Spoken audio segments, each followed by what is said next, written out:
Wake me up when the nightmare of tax day is over. Oh, I guess it technically is, but still, it's fresh on our mind. Good morning. Happy Hump Day Wednesday. Glad you're here on KCMO Talk Radio 95.7 FM and always streaming right on your phone on that KCMO Talk Radio app. So yesterday was tax day. I know you're thrilled, right? You're sitting there and you're like, oh, man, I'm so glad I got to pay the federal government more money, and, of course, your state government, more money than it ever deserves, but such is life. Somebody at the Kansas City IRS thought that it would be a great idea to have a protest on tax day. If there's ever a day when I would not be protesting, if I was looking for sympathy at the IRS, it would not be the most hated day of the IRS on the calendar year. Every single year, April 15th is looked at, and the one reminder that the people that don't pay attention really get that, oh yeah, that's right, the government just takes my money. And they don't tell me how much I have to pay. I have to pay someone else to do that, but they know how much I owe, and if I don't give them what they deserve or what they think they deserve, well, guess what? I'm going to be in a lot of trouble. So this was right outside of the IRS headquarters in Kansas City yesterday. And here's Channel 9's package on a totally out of touch moment with what looked like maybe 12 employees outside of the IRS building protesting Donald Trump, protesting Doge, despite the fact that there have been, 114 layoffs so far from the Trump administration at the Kansas City IRS building with 30,000 federal workers here. The union that represents about 80% of IRS workers, they said that they received an internal document from a manager at the IRS listing a RIF schedule. That is reduction in force, basically a layoff schedule. And in this schedule, there are 14 departments and positions collectively listed that are possibly on the chopping block. And there was a note in this document saying those would start this week and then continue every 2 weeks. We want to show you what document because it was released to KMBC.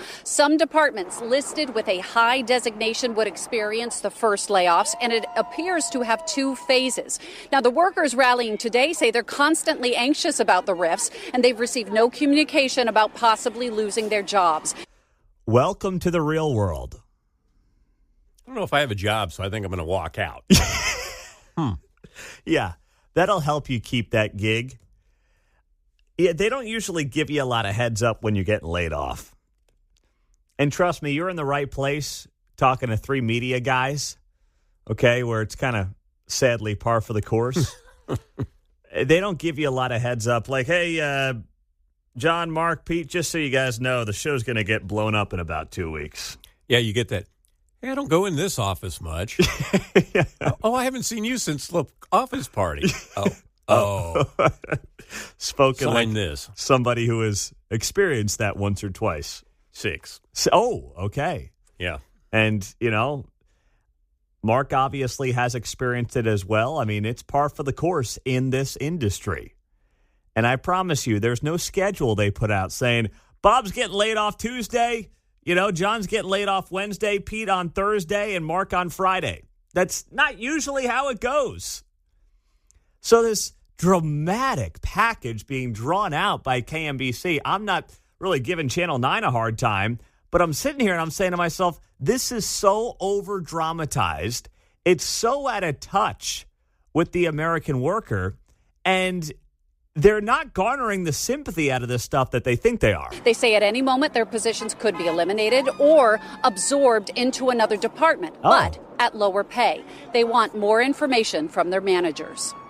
So, the agency has informed us that there will be a reduction in force, we call it a RIF. So if you hear the phrase RIF, that's what it is.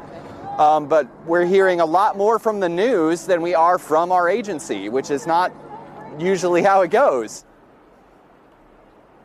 And according to the IRS, there hasn't been a significant delay in tax filings. In 2025, currently, as current as the week of April 4th on the website, it says there have been around 101 million filings. Last year at this same time, it was 102 million filings. Now, the NTEU, that is the union that represents 80% of IRS workers, they say they feel like they are the only ones responsible for getting correct information out to their members. They say they want more transparency, and they will keep rallying to get more information about their jobs and their futures. There you go. Well, I mean, it is on the union to be the ones who are out there, informing their members. It's nobody else's job to be doing that outside of the employee themselves. So I'm listening to this, and I'm not understanding the strategy here from the IRS workers doing this protest. And the media is going to be sympathetic to them. Like, I get that. That's par for the course. But the average person sitting there at home watching this is like, you are out of touch. And I have a new economic data point to share with you proving they're out of touch. And there's also something that I believe the Trump administration has to be aware of on this front. 913-408-7957. Libby's in Waldo. Hey, Libby, you're on KCMO. Good morning. Oh, good morning, Pete. I was just telling John, this is an absolute funny story. We all have the same email. We have all been aware of this for the last 2 weeks. Who's we? You work at the IRS? Yes, I do. Okay. Yes, I do. And we got it 2 weeks ago, and then we just got another reminder on Monday. And so I don't know what the NTEU is doing. I don't know what our local union is doing here, but we all know it. And if you don't have an account or an email address with us, your manager will print up and make sure that you get it in at your desk or wherever you work. It's not like we don't know what's going on. So you do know what's going on. Yeah. And are our major layoffs coming, or what are they telling you? No, they're starting. They're going to be putting into force. Like I said, every 2 weeks there will be a group of people being released. Now, myself personally, I volunteered for the other one, the DRP. That's the one that I went for. And the last day of my job is going to be May 15th. And let me tell you, it's fine with me. So you took the buyout. I did. I really did. I have to work. I have to remain working because I'm what they call a critical worker. So, I will do it, but I'm just appalled at this. I really am appalled at this. No. What we is? Can't claim we don't know. So the unions out there crying, we don't know anything. The workers say we don't know anything. That's all nonsense. That's all nonsense. They know about it. I've been getting emails. We get emails every Monday and Wednesday, and we know very full well what's going on. Who sends out the emails? Management or someone in D.C.? It would be the human capital officer. Oh, Human Resources sends out an email. Mm-hmm. Yeah, that's right. Saying they don't tell you who's getting let go. They're just saying, hey, every couple of weeks on these days, there will be some reduction in workforce. That's right. It's happening. Yep. Okay. Yep. Well, okay, have a good day. All right. Thank you very much for that. That was that is certainly not what you are hearing on your television, at least not last night on the local news. Oh, the world's falling apart. How are we going to live? I don't want to see anybody lose a job. I care for people. I think, we all do. But this holier than thou, we work for the government, we can't ever be subjected to layoffs or reduction in workforce. Well, guess what? That's not true. People in the private sector deal with it every single day. Small business owners are trying to stay afloat right now. It is not easy out there. And that leads me to this U.S. Consumer Expectation Survey that was done. And I'll put this up on X at Pete Mundo. You can see it there. U.S. consumers' expectations about personal finances over the next year have dropped to the lowest on record. The index of financial situation expectations is 8% below the lowest level seen during the 2008 financial crisis. Americans' outlook has sharply deteriorated as uncertainty in the economy and financial markets has risen. So right now, there is a lot of uncertainty and there is a lot of concern. And this is where I applaud the administration for what they're doing, trying to reduce the federal workforce. It has to be done if we want to keep this country afloat with $36 trillion in debt. I actually don't think they're doing enough. I think Congress really needs to get its act together on this stuff. The issue is they're not whacking enough. They're not. Congress has to get involved. They've got to step to the plate. They've got to get this thing moving along very quickly. But also, the uneasiness right now in the economy is not in a good spot. And that is something that the administration has to be aware of. They're doing a lot of the right things, but people aren't feeling good about it right now. Blame the media all you want. That's fine. But in the end, they've got to have a strategy to combat that. And I'm not seeing that strategy being enacted right now. There is no strategy on that front. And that could hurt them in a big way. I know it's a ways away, but that could hurt them come next year, 2026.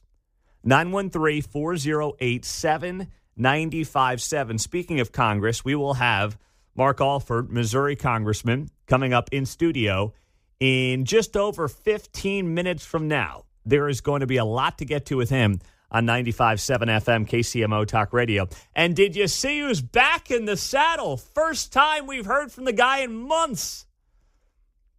He spoke yesterday, and it went exactly as you would have expected. We'll get to it next. Grandpa's back, Grandpa's back, Grandpa's back, Grandpa's back. Where is Corn Pop? Hello, good morning. It's 6:21. It is great to have you here on KCMO Talk Radio. Come on, man. Yeah, Joe Biden back in the saddle. First public comments last night since, of course, he left the White House back in January. And he gives a speech in Chicago last night. And, of course, it's focused. He never says Donald Trump's name. But the focus is on Social Security. He was speaking at a conference hosted by the advocates, counselors, and representatives for the disabled. And he sounded just as bad as he did, if not worse, than his final few weeks in the White House, where we never really heard from him. But he did speak out publicly. And it was the first time we had really heard Joe Biden or seen Joe Biden in the better part of 3 months, essentially. And it did not come off well at all. Here's Joe Biden talking about Social Security last night. By the way, those 300-year-old folk getting that Social Security, I want to meet them because I like to figure out how they live that. Hell of a thing, man. I'm looking for longevity because it's hell when you turn 40 years old. But as a result... Yeah, well, that's the point. The point, Joe, is to make sure that nobody who is 300 years old is, not that that person exists, but the point is to make sure nobody else is collecting a single penny courtesy of Social Security. And that the only people collecting Social Security are those who are, one, the right people who have paid into the system, and two, yes, alive and nobody else collecting on their behalf. I don't think that taking the approach of, if you think there is fraud in Social Security, you're a conspiracy theorist and a loon and a wacko. I don't think that's the approach. You would think that even Joe Biden would say, hey, let's protect this for the people who paid into it, and let's keep this thing solvent for as long as we possibly can. Why would you not take that approach? Now, I know they're going to say Trump is going to throw grandma off the cliff. They've been doing that for 30 years with Republicans and Social Security. I get it. But how many more times can Trump and Elon and everybody else involved say, we are not looking to cut anybody's Social Security who has paid into the system? Now, I wish they would look at people like me under 40 and actually give me some kind of a deal to get out of this disastrous Ponzi scheme that it is. But that's a conversation for another day. They're saying right now, and they've said this for months, this is not about individuals collecting Social Security who rightly have earned it. This is about making sure that the systems are running as efficiently as possible. That is not a conservative versus liberal thing. That should be just common sense, something that we should all strive for. An efficient use and a correct use of the tax dollars that Americans have put into the system. But Biden, in this 30-minute speech last night, is mocking it. But that wasn't even close to the best part of what Joe Biden, or the worst part of what Joe Biden had to say last night. You know, Trump obviously is kind of in it's been kind of a rocky, I guess you would call it, couple of weeks. Markets are jittery. Tariffs are here. They're not here. There's exemptions. There's not exemptions. There's a little bit of confusion right now on this front, right? So Trump will take all the good publicity he can get his hands on today. And there was Joe Biden, perfectly timed, mid-April. No one's seen him in 3 months, talking about colored kids. I kid you not. And I had never seen hardly any black people in Scranton at the time I was only going in the 4th grade. And I remember seeing the kids going by at the time called colored kids on a bus. You have a problem figuring out whether you're for me or Trump, and you ain't black. Yeah, that was Joe Biden breaking out the old colored kids line. I don't know why he didn't share that on Charlemagne the God in New York City the other day. Yeah, I know. He seemingly left that one out. Can't imagine why. I hear that, and I'm like, this is the reminder that I think some people need, because our memories are so short-term in terms of how we think, especially about politics in this country. That guy was the most powerful person in the world 90 days ago. Put that into perspective. That guy, who I've only played 2 clips from the entire speech last night, slurring, making no sense, talking about the colored kids. My goodness. It's that stuff right there that for anybody who's kind of like forgetting what it was like for the last 4 years could use a great reminder of. Jonathan's in Kansas City on KCMO. I got a minute, Jonathan. What's up, my man? Yeah, he's acting like, there's no fraud in Social Security. I went into the IRS yesterday to get a transcript. First of all, they had a guy at the metal detector, or a guy with a security to check you over. Then you have to put your name in a log. Then when you give them your social to the IRS agent, you have to put it in a computer. I'm like, if they're not really worried about security and, people up to no good, then why are they taking all these extra measures? I just think Biden he's so out of touch. Like, has he never walked through a government building? There's the world we live in is not the one that he grew up in. No, it's not. And he's apparently the last one to realize that, Jonathan. Good stuff. I appreciate it. It's so out of touch with the moment that we're in right now. The people who could not tell you Laken Riley's story, the young girl who went for a run at the University of Georgia and ended up, of course, losing her life at the hands of somebody who was in the country illegally, are now treating Kilmar Agrego Garcia like he should be on Mount Rushmore. And I, frankly, don't understand it. Now, is there a complex conversation to have about what is being dubbed the Maryland man? Florida man means nothing anymore. Now it's all about Maryland man. Is there a little bit of a gray area on this? Yeah, sure. There's a conversation to be had. But is this the hill to die on? No, it's not. Right now, if you look at some of the polling that's out there, Donald Trump's most popular policy is what he's doing on immigration. And it's largely because of the fact that Joe Biden was such a disaster with his open border policies. Like, Trump's actually seen a bit of a softening on his economic policies because of the tariffs and the uncertainty in the markets and everything else. His immigration policy, based on the polling I've seen recently, remains his most popular policy. But they've taken this guy, and you just heard about him, top of the hour, Fox News, who was living in Maryland, who was here illegally, and they sent him back to El Salvador, where he is a citizen. He does have a wife and a child here who is still in Maryland. And the question that is out there right now is whether or not this guy is somebody who should be returned to the United States. The Supreme Court ruled that the administration has to facilitate the return of this man to the United States. That doesn't mean drag him back. How do you drag somebody back who's not one of your citizens, who is back in the country where he is a citizen? How do you define facilitate? What does that look like? And you don't have to take my word for it. I will play Paula Reed. She is CNN's chief legal analyst, saying this notion that the Trump administration is defying the Supreme Court is simply not true. Are they just ignoring a U.S. Supreme Court ruling, or is the fact that the ruling was so mushy, in your words, giving him an opening? It's a technical term I learned in law school, Jake. Mushy, look, they're working within the ambiguity that the Supreme Court justices gave them.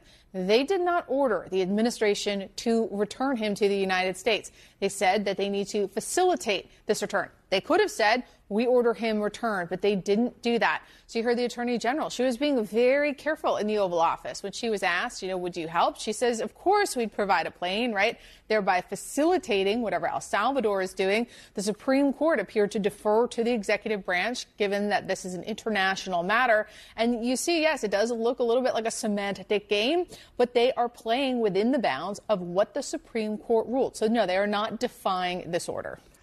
They are not defying this order. That's Paula Reed, CNN's chief legal analyst, with Jake Tapper, saying they're not defying the order. Now, can you have sympathy for somebody, and especially their family, right, in a situation like this? You've got children now who don't have their father. I mean, you can absolutely, the human side of you can have that feeling and that opinion. But then you have to be able to strip out the emotions away from the facts of the case and say, okay, was there actually a violation here?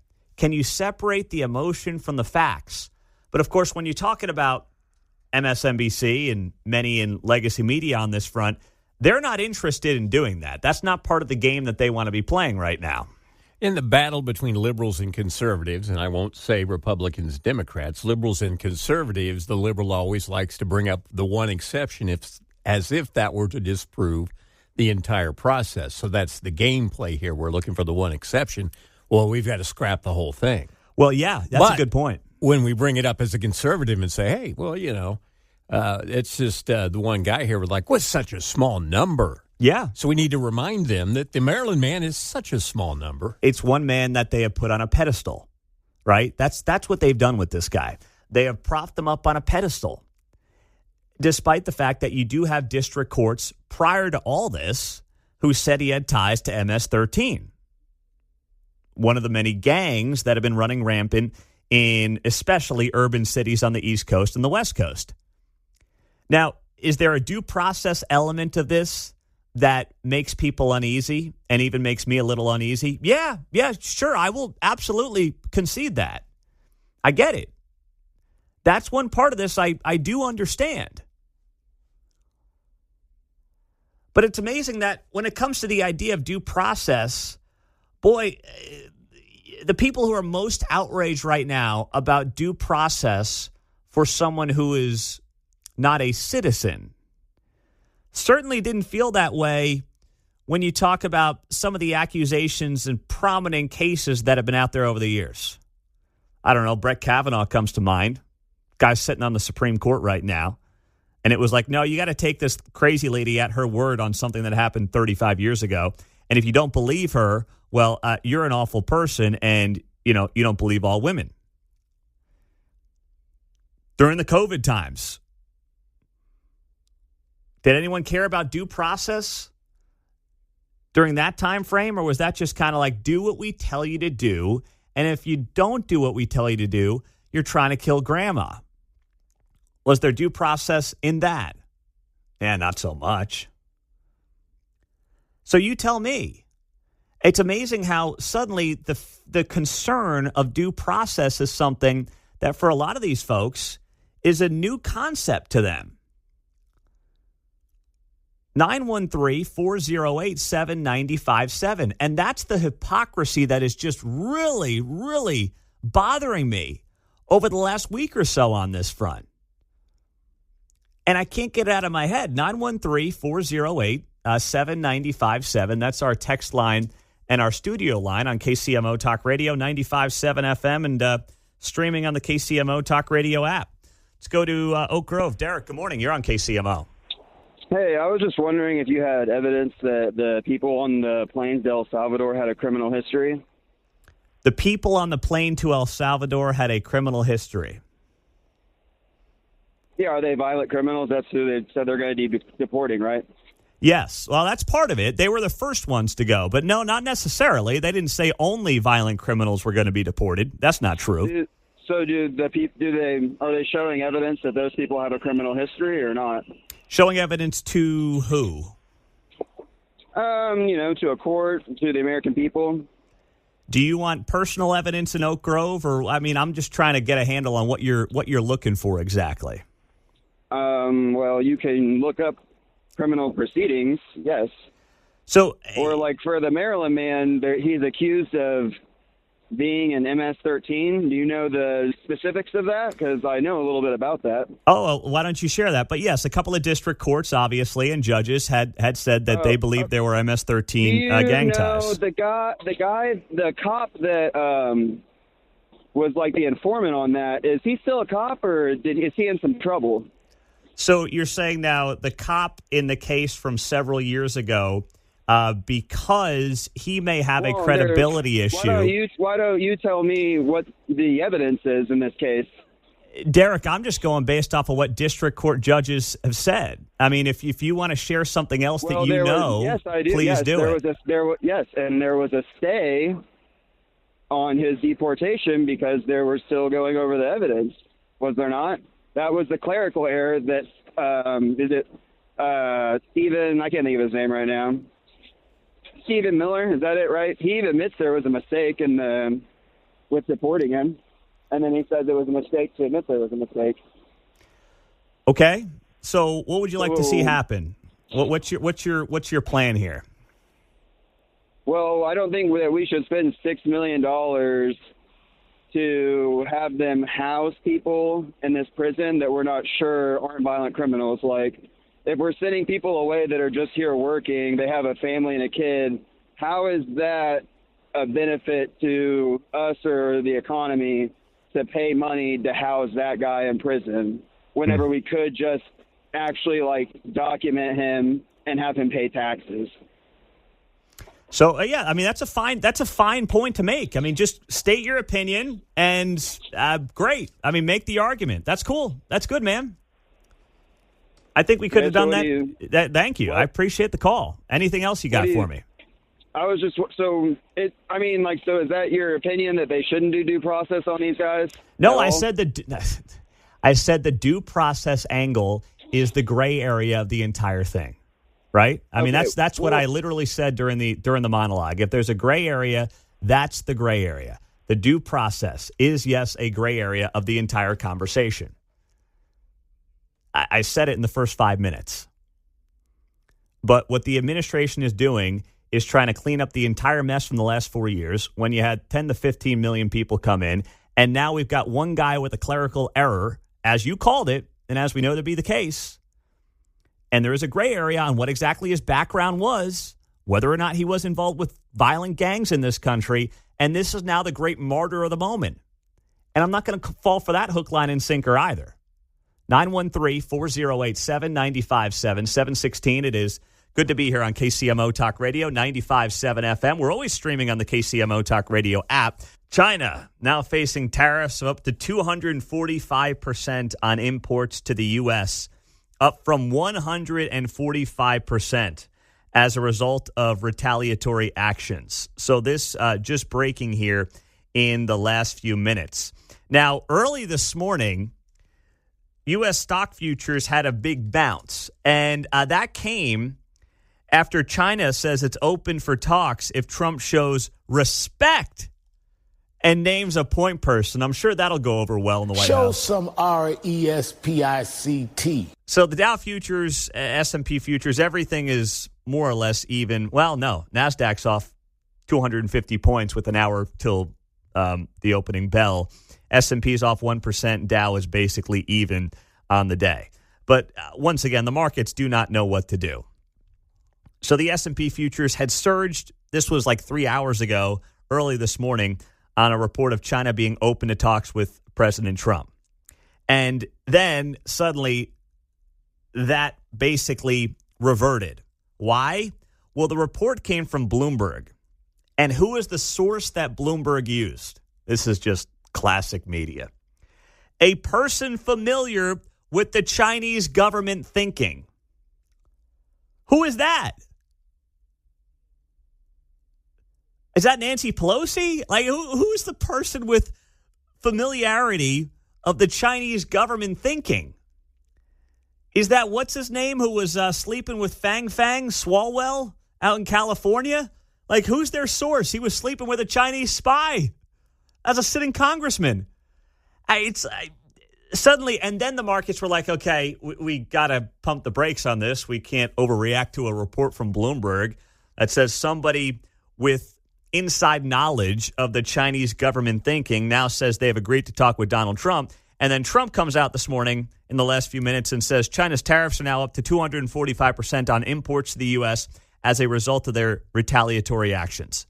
So he's not backing off. I know you're not surprised by that, but he's not backing off. And now the markets in large part do not know what to do when things open up this morning. I will say this much.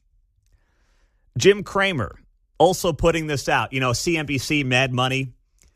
He put this out this morning.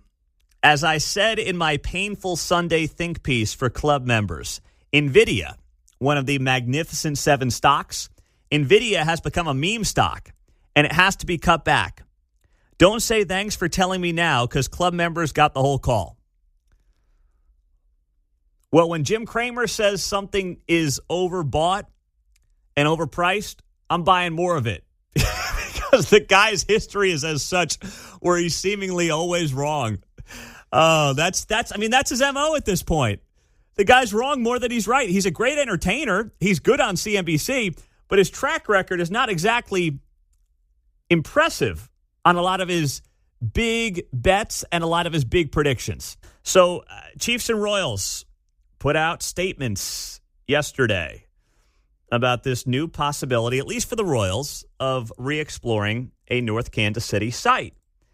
And it was very telling to me what both of these teams did not say in their statements that came out yesterday.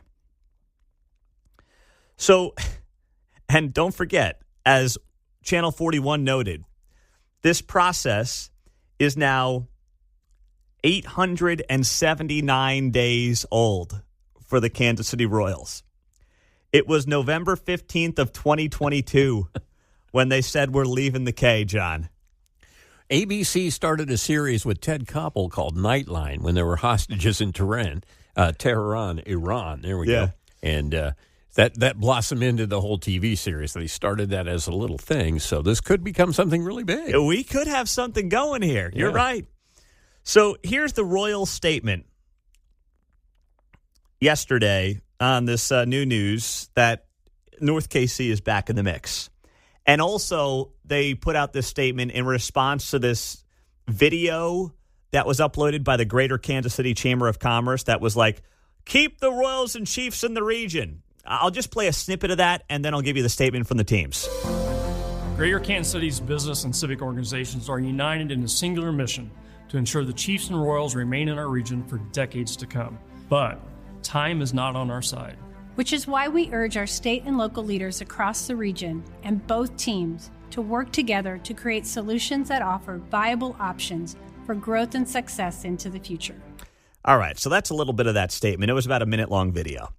And John Sherman, owner of the Royals, put out a statement yesterday saying, our ownership group is grateful for the support of this impressive coalition of civic leadership. Oh, come on, please. Come on, John. Impressive coalition of civic leadership. Most Kansas Cityans couldn't pick these people out of a lineup if they tried. If their life depended on it, they couldn't pick them out of a lineup. I know he's got to say what he's got to say. He's got to play some politics here. But in the end, I mean, have us some love for the regular folks who you might be asking for hundreds of millions of dollars from. Let's start there, which has come together to help us continue to thrive in the region.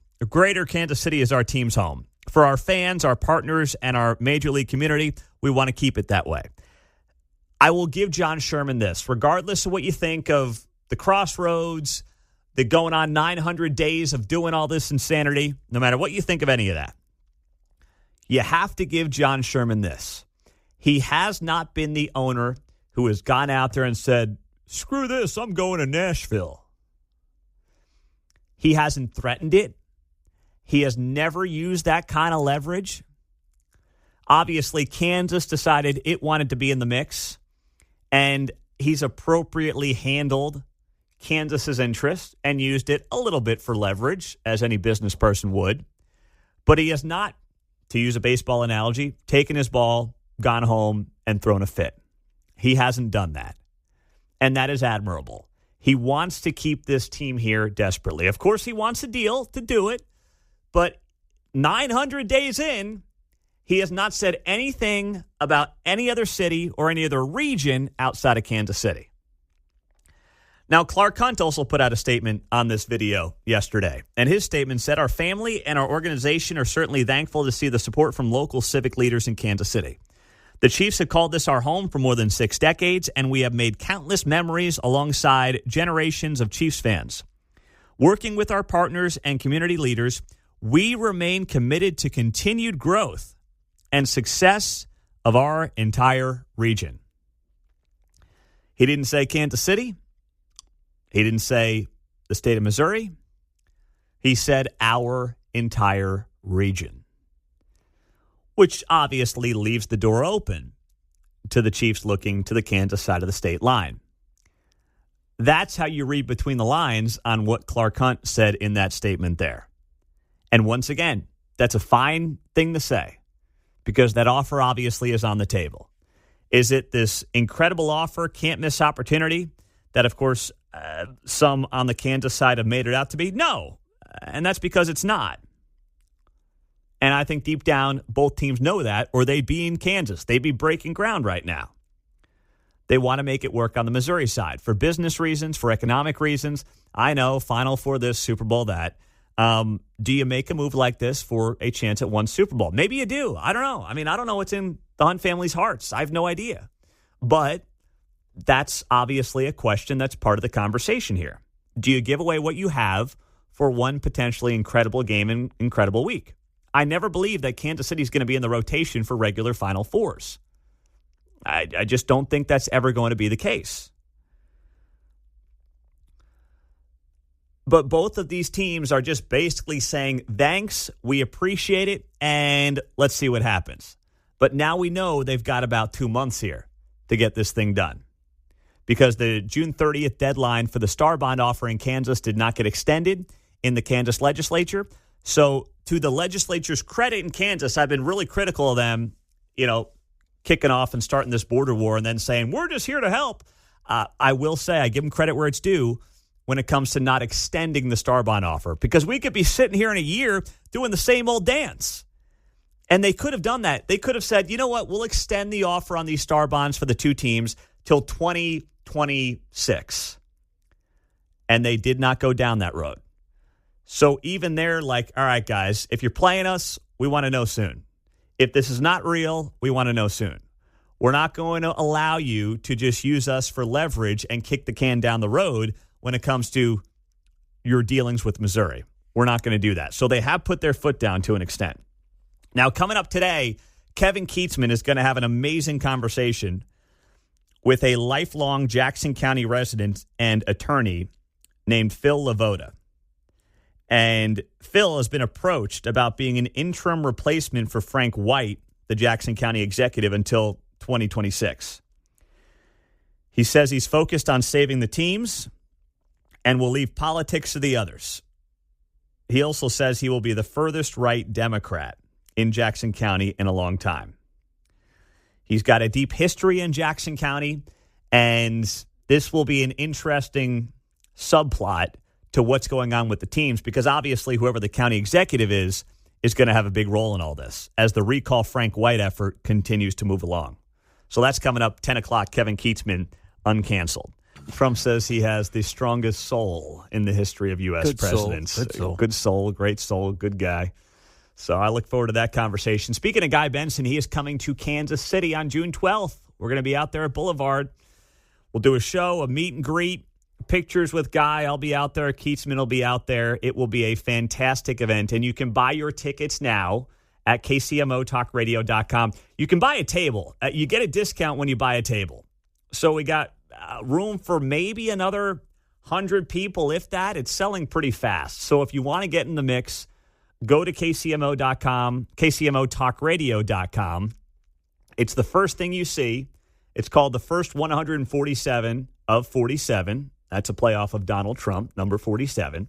And just reach out if you want to buy a table. Easiest way to do it. But you can also buy individual tickets as well at KCMOTalkRadio.com. But if you buy the table, you do get a discount. So it's going to be a great night. If you come by yourself, you might get stuck with me over the corner. Yeah. And trust me, that's a long over night. With the foreign exchange students. Well, you got 2 months to figure out what to wear to that one, John. Something modest but chic. I know these protests sneak up on you, so you don't know what to wear to those. I got but plenty of time. You got 2 months. You've been warned fully. It's going to be a good night. So we're looking forward to having you out there.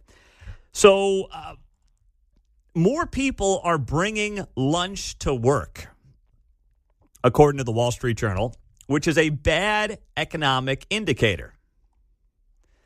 Nationwide, the number of lunches bought from restaurants and other establishments fell by 3% over the last year. Fewer than were purchased even in 2020, at the height of the pandemic and work-from-home era. Now, that's because everybody was like, I'm going to DoorDash a $25 sandwich. So we got kind of stupid because the COVID money was flowing in. Remember that. Hey, I got a $1,400 check. I'm going to use it on DoorDash. Even Dave Ramsey's like, what are you doing? But still, it's down. Purchases of food from grocery and other stores that shoppers intend to eat at home or bring to work their lunches climbed by 1% over the last year. So this is a soft number, but it's happening. And the insinuation is when you see this, what it means is people don't feel as good about the economy and their personal financial situation. And this dovetails into something else that I saw yesterday, some concerning economic numbers that are out there in terms of how people feel about the economy. U.S. consumers' expectations about personal finances over the next year have dropped to the lowest on record. Basically, the survey questions, and it's the University of Michigan, it goes back decades, people have a very dim outlook for their personal finances right now. And the survey shows growing uncertainty about policy, the economy, and the markets. Now, you can sit here like I am, or like many of you listening right now, and firmly believe, there is no doubt in my mind, I don't second guess it for a second, that the administration is doing the right thing, especially when it comes to cutting a ton of government spending and, yes, making the government far more efficient. That will help the economy and help the private sector in the long term and the short term. And the private sector is what you need to fund the public sector. I also can sit here and say, you know what? I'm going to look at these tariffs and look at the game Trump is playing right now, especially with China, and say, I'm all in. I'm all in. I got his back on this. We understand what he's doing. Resetting the global trade scene is really important, especially with China. And I totally support it. But remember during the Biden years, when Biden was like, everything's great, people don't realize how good they've got it. And Americans were like, no, I'm not feeling that. And here's the evidence and the polling to back it up. You don't want to get caught in this place where people don't have hope and they're not feeling good about their situation. You got to give them a reason to be optimistic and feel optimistic. And you know the media is going to do you no favors. So that's where you have to go out there. And I think you've got a message on this stuff, on the why, the plans. Not that you got to show out the whole playbook, but if Americans aren't feeling good about their situation right now, you got to give them a reason to feel good and say, don't worry, here's the plan. The plan is on track. We're going to make it. We're going to get there. Hang with us. And here's why. And there's not a lot of that going on right now. So if I could change one thing, that would be at the top of the list. Giving people hope. And don't let them buy into what the media is selling.